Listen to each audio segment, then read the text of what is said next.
a nuestro primer invitado, el siempre polémico Jesús Chuo Torrealba, dirigente político, fue secretario ejecutivo de la Mesa de la Unidad Democrática y es un periodista, además un activista comunitario. ¿Cómo estás? Bueno, encantado, Esther, encantado de la oportunidad de estar contigo en el estudio. Sí, de vernos por fin la cara hemos tenido una larga relación telefónica. Tal cual, tal cual. Mira, Chuo, ¿cómo ves el panorama? 40 días faltan hoy para las elecciones presidenciales. Mira, yo estaba escuchando temprano a un invitado acá con Román.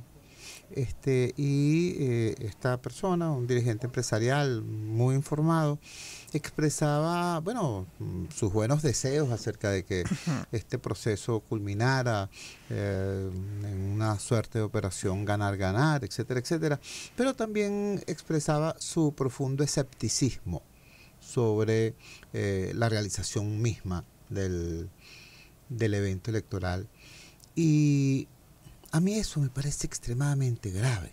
Me parece extremadamente grave que, como tú bien dices, a 6 semanas apenas, a 40 días apenas de una elección presidencial, todavía en este momento haya gente que albergue algún tipo de duda sobre qué tarjetas estarán el día final activas, qué candidatos podrían estar activos el día final. O sea, ese tipo de cosas introducen no un elemento de viveza criolla, ¿no? Qué astuto puede ser el factor tal o el factor cual que introduce tales elementos para jugar con sorpresa, con ventaja. No se trata de eso. Se trata de envenenar la atmósfera republicana con incertidumbre, que es uno de los peores venenos que puede haber. Entonces, yo creo que la mejor, a 40 días, números redondos, a 40 días de la elección presidencial, todos, opositores, prooficialistas, independientes, todo venezolano que quiera que este país avance, debe hacer votos porque se dé el proceso electoral, se dé con los candidatos que están hoy en lisa, se dé con las tarjetas que hoy están en lisa y que efectivamente se pueda expresar de la manera más nítida posible la voluntad del pueblo. Creo que eso es lo que hoy, a 40 días, cabe expresar. Mira, yo creo que me sumo a tu opinión porque no creo que independientemente de que tú o yo o cualquiera puede tener dudas de cualquier tipo sobre el proceso, creo que hay una responsabilidad ética, política, de lo que tú pones en el ambiente. Claro. ¿No? Y ahí te pido tu opinión, así como hay voceros como no sé de quién hablas realmente. No, el dirigente empresarial Jorge Roy, un hombre además generalmente ponderado, ¿no? Bueno, un hombre no vinculado a los extremos. Sin embargo, bueno, una opinión como esa no ayuda en clima, pero tampoco crees que ayude el hecho de que se denuncie, porque desde el chavismo se está denunciando desde hace varias semanas la posibilidad de que se promueva la violencia tipo guarimbas que vimos en el pasado y que yo creo que no hay nadie en este país que quiera que se repita. Claro, bueno, eso forma parte, fíjate tú, las expresiones de Jorge, yo digo, me preocupan justamente porque es un actor caracterizado por la ponderación, por la promoción de la negociación como parte fundamental de la vida en democracia. Hay otras cosas con las que hay que ser también muy cuidadoso. La denuncia de la violencia se puede transformar en una profecía autocumplida, ¿no? Si un sector, en este caso del oficialismo, recordemos además que el oficialismo, como ningún actor político, es un bloque monolítico. Hay elementos más o menos responsables, hay elementos más o menos supuestamente radicales, y estar hablando en este momento, cuando por fin todos los factores de la oposición venezolana coinciden en la ruta electoral, en la promoción de la ruta electoral, en el compromiso con la ruta electoral. Entonces, que haya un discurso oficialista hablando de la amenaza de la violencia sin ofrecer pruebas, sin ofrecer datos, sin ofrecer ningún elemento que le dé solidez a, repito, eso que podría convertirse en una profecía autocumplida, es atentar contra el principio fundamental que le da utilidad a la cita electoral del 28 de julio. El 28 de julio es útil sí y solo sí sirve para normalizar la vida del país. Esto es demasiado importante tenerlo claro. Más allá de cambiar un gobierno, de cambiar un presidente, o de mantener un presidente, o mantener un gobierno, lo fundamental es normalizar la vida del país. Venezuela no puede seguir estando en esta situación en la que estamos. El gobierno, por ejemplo, para poner un ejemplo, el gobierno no puede en este momento tener acceso al crédito interno. ¿Por qué? Porque la banca no existe. Literalmente la banca no existe como elemento de intermediación. El gobierno tiene severísimos problemas para tener acceso al crédito externo por la distancia que hay, la desconfianza que hay o la abierta ruptura con importantes organismos de naturaleza internacional. Entonces, si no tiene acceso al crédito interno, si no tiene acceso al crédito externo, ¿qué queda, por ejemplo, para financiar el gasto público? Lo que está ocurriendo en este momento, en pleno arranque de campaña electoral, lo que el país está viendo, si hay más dinero digital, pero no hay más reservas ni más actividad productiva, entonces habrá más bolívares digitales compitiendo por los mismos dólares y se amplía la brecha entonces entre el dólar Banco Central y el dólar paralelo. Y mira, sin embargo, cabe la observación de que 2024, después de 14 años de una inflación desbocada en la cual llegamos a tener 130.000% de inflación en algún momento de estos últimos años, igual que la tasa de cambio, han estado por eso en un nivel de estabilidad que no, que de verdad todos saludamos. Yo creo que no hay nadie en el país que no reconozca eso, ¿no? Pero precisamente por eso es que se nota. Es decir, como venimos de un periodo de casi medio año, 5 meses, 6 meses, de una aproximación entre esas tasas, el paralelo y el BCB, y estabilidad en el tema de cambio, este gap que se está abriendo ahorita se nota. Entonces, mi llamado es, necesitamos que el 28 de julio sirva precisamente para normalizar la inserción de Venezuela en el sistema financiero internacional, en lo que es su vida económica interna, y creo que a eso no contribuye el discurso de la violencia sin pruebas, ¿no? Y este tipo de escepticismo. Fíjate tú una cosa que me preocupa, porque es el mismo modus operandi de otras ocasiones. Esa epidemia, ¿no? Esa pandemia de detenciones a dirigentes políticos que en realidad son posadolescentes, muchachos de 19 años, de 20 años, 5 detenidos en 72 horas, de los cuales uno solo se podría llamar adulto contemporáneo, que es el colega nuestro del diario La Verdad de Vargas, pero el resto son, repito, posadolescentes. En otros momentos hemos visto situaciones como esa, y luego a la semana entonces sale, no digo que sea este el caso de estos 4 muchachitos, pero antes ha ocurrido que estas personas o personas así presumiblemente frágiles aparecen en videos inculpando a dirigentes importantes del país de quién sabe cuántos delitos extraños. Este no es el momento de ese tipo de jugadas. Yo creo que ambos actores políticos fundamentales, las dos tendencias políticas fundamentales de este país, yo no desconozco la existencia de una docena de candidatos y minicandidatos, no los desconozco, pero en este momento hay 2 dinámicas políticas fundamentales. Una, la continuidad, otra, el cambio. Quienes expresan esas 2 corrientes fundamentales tienen que hacer una contribución importante para que el 28 de julio, en primer lugar, se dé en los términos que están planteados actualmente, sea cual sea la crítica que tengamos a esos términos, y en segundo lugar, que el 29 de julio sea el inicio de un proceso ganar.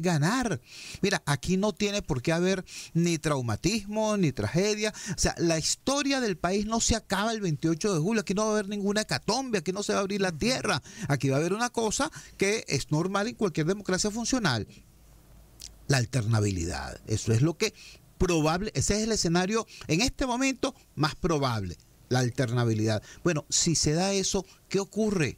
Por un lado, si en efecto, como indica la mayoría de las encuestas, hay un cambio en el elenco del poder, bueno, los nuevos ocupantes de Miraflores van a tener un conjunto de retos y de desafíos que los van a obligar a tener una convocatoria amplia a todos los actores, incluyendo a muchos actores que hoy están siendo gobierno, porque si no, enfrentar esos retos va a ser imposible. Y por cierto, el actor que hoy es gobierno va a tener una oportunidad impresionantemente importante de reinventarse.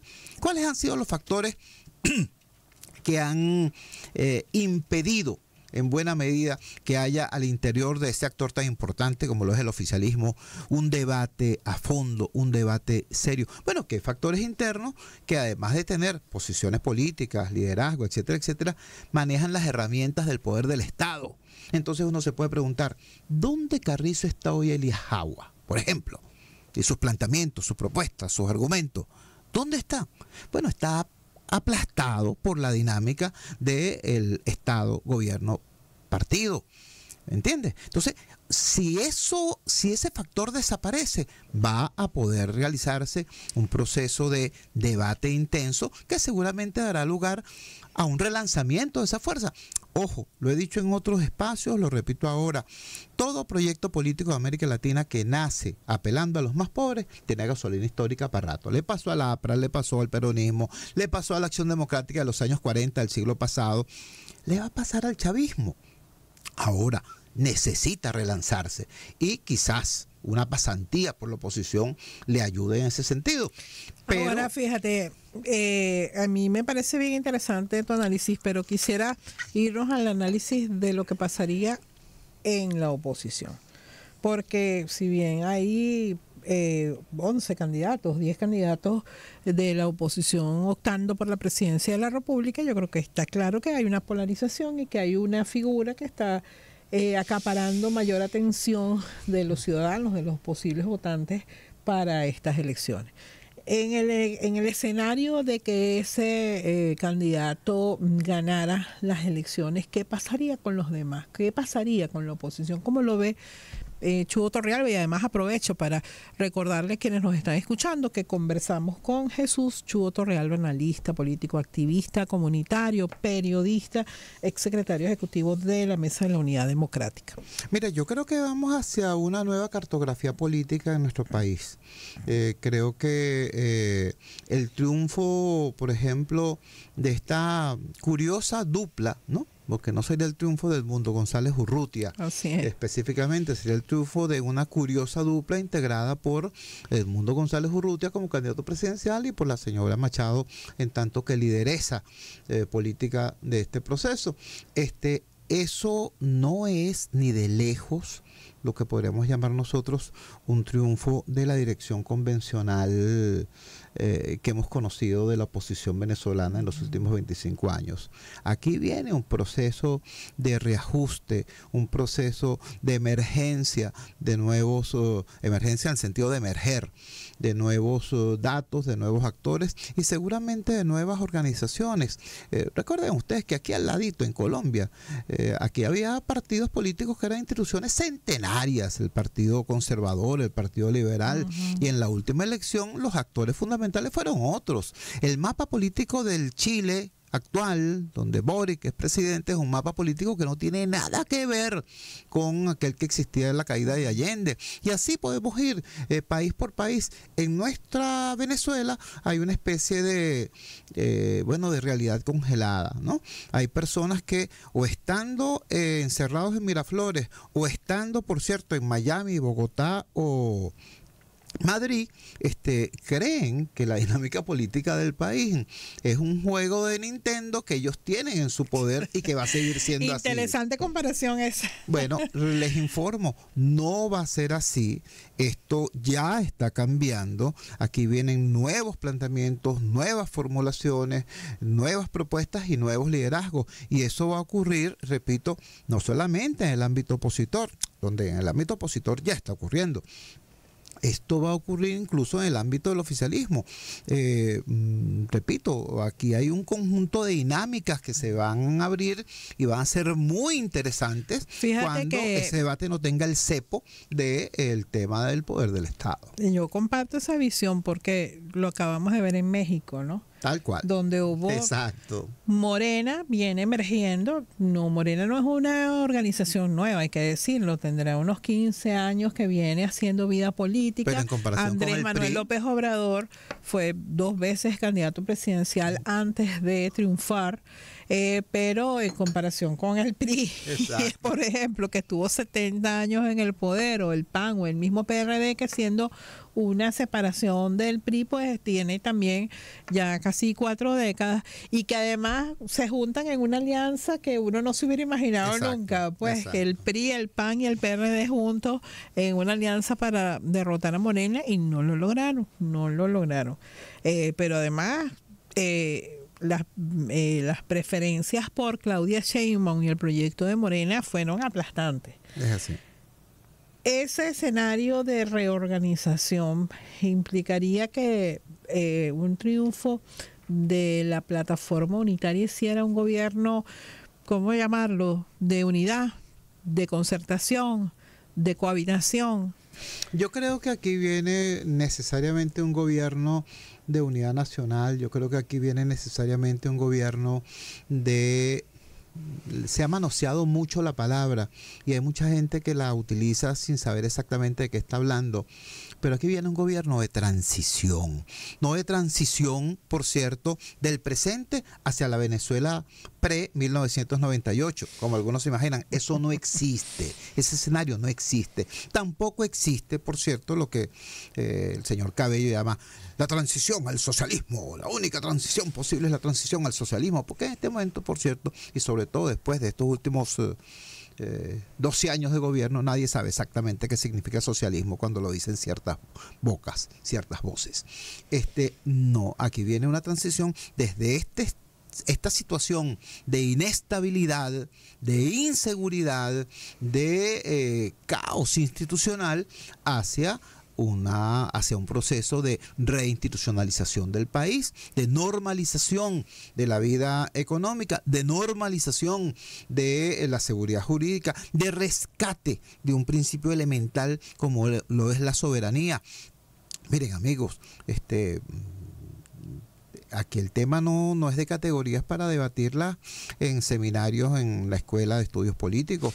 O sea, nuestro país tiene amplias zonas donde el control del territorio no es ejercido por el Estado venezolano. Tiene amplias zonas donde el control del territorio es ejercido por guerrilla extranjera, por pranato local o, como en el este del estado Sucre, por fuerzas del narcotráfico que tienen mejor dotación y armamento que los cuerpos de seguridad del Estado. Repito, no estoy hablando de la frontera sur, allá, lejana. No, estoy hablando, chicos. Lo que pasa es que alguna gente piensa que la frontera sur empieza en el río Orinoco, chicos. No, es así. O sea, Chugo, tú me disculpas, yo soy yaracuyana y siempre he pensado que los caraqueños tienen una visión muy limitada del país. Muy limitada. Y sin ánimo de ser ofensiva, ni mucho menos, pero es así. O sea, yo creo que gobernar desde Caracas es pensar que los límites de Venezuela son Tazón por un lado y la Tareguarena por otro. Pero es muy importante recordar. Es importante saber que si tú juntas los territorios de Apure, Amazonas y Bolívar, que son los estados ribereños al sur del Orinoco, tienes el 60% del territorio nacional. Tal cual, pero que no te tienes que ir muy lejos. Si estás aquí en la Troncal 10, los pueblos que están entre Guarenas y la frontera con Anzoátegui, esas poblaciones están bajo una situación extremadamente complicada porque el control del territorio allí lo ejercen pandillas, que son las que originan que a las 6 de la tarde hayan alcabalas de gente muy decente de la Guardia Nacional que le dice a los conductores, quédese aquí y espere que amanezca. Si usted sigue de noche, es a su riesgo. Estoy hablando de eso al lado de Caracas, pero Sí. mira, del otro lado Que de por Caracas. cierto, así como hay que decir una cosa y que decir la otra, y yo quiero aprovechar para hacer este comentario. Un grupo de colegas periodistas hicimos un recorrido nocturno por Caracas entre el sábado y el domingo, y eso sí me parece un tremendo logro. La posibilidad de recorrer zonas como Catia, Sarría, 23 de enero, San Agustín del Sur, sin tener miedo, sin que te temieras por tu carro, por tus pertenencias, por tu vida, ver la gente, los vecinos en la calle disfrutando sanamente, me parece un tremendo logro. Hay un de trabajo verdad. muy bueno de un colega maestro llamado Cheo Carvajal, se llama Caracas a pie. Es ciertamente estupenda esa iniciativa. Pero digo, estas cosas ocurren al lado de Caracas. Entonces, eso es un dato real. Hay Así es. amplias zonas del país donde el Estado venezolano no ejerce soberanía. Entonces, caramba, el 28 de julio es una oportunidad para replantearnos y para avanzar como nación. Esto lo dice alguien que no está hablando de la ingenuidad. Yo conozco la clase política venezolana de vista, trato y comunicación. Nos consta, Chupe, la conoce. Y mira, se nos ha terminado el tiempo, pero yo me voy a robar un minuto porque yo quiero una palabra tuya, una reflexión sobre el tema del diálogo. Todo el mundo aquí quiere dialogar. El 29 todo el mundo está dispuesto a dialogar. Yo creo que, y por cierto, mis amigos vinculados al oficialismo no entiendan que esta expresión es ofensiva ni que tiene piquete. Mira, el amigo Nicolás Maduro está haciendo exactamente lo mismo que hizo hasta hace nada la señora María Corina Machado. ¿Ustedes recuerdan cuando a María Corina le decían, bueno, ¿y cuál es el plan B? Tú vas a designar un sustituto y tal y cual. Y ella decía, no. El plan B es que se cumpla el plan A. ¿Por qué? Porque ella no podía ir a una pelea, ella no podía ir a una disputa rindiéndose desde el principio. No podía. Entonces, ¿qué ocurrió? Que cuando fue inevitable el tema de la inhabilitación, ella no solamente promovió un sustituto, promovió dos. ¿Me entiende? Bueno, lo mismo está haciendo el señor Nicolás Maduro. Todos los datos le indican al señor Maduro que está perdiendo y que ese es el escenario estadísticamente más probable de cara al 28 de julio. Ahora, él no puede decir eso ahorita, él no puede reconocer eso ahorita, no, es imposible, sería ir perdido ya a una confrontación que está por darse. Ahora, el 29 de julio plantea unos escenarios muy prometedores. ¿Por qué? Porque el oficialismo puede perder, pero no desaparece. El oficialismo es una fuerza política y es una fuerza social. Si gana la oposición, el 29 de julio seguirá siendo presidente Nicolás Maduro. Fíjate tú que lo que algunos pensaban que era un problema, ¿no? La distancia entre la fecha de las elecciones y la toma de posesión, hoy se presenta como una inmensa oportunidad. ¿Oportunidad para qué? Para conversar, acordar, concertar, negociar en la mejor acepción del término cuáles son las formas de esa transición del poder. Yo creo que tenemos que, repito, ver con optimismo. Yo lo único que yo espero es que no salga un video parecido al que hizo Primero Justicia el 11 de abril del 2002, el 29, pidiéndole la renuncia al presidente, porque ese sería el peor escenario para el país. Yo lo que deseo es que haya, en efecto, la madurez, la altura, la sobriedad por parte de los dos actores fundamentales de este proceso para que le den a Venezuela su mejor versión y que tengamos entonces un 29 de julio lleno de promesa para todos y no lleno de trauma. Bueno, como dicen en mi pueblo, que los ángeles digan amén. Chubo, muchas gracias por venir. Gracias a ti, Esther, de verdad que sí. Siempre invitado y siempre bienvenido. Era Jesús Chubo Torrealba. Nosotros hacemos una breve pausa, volvemos en minutos.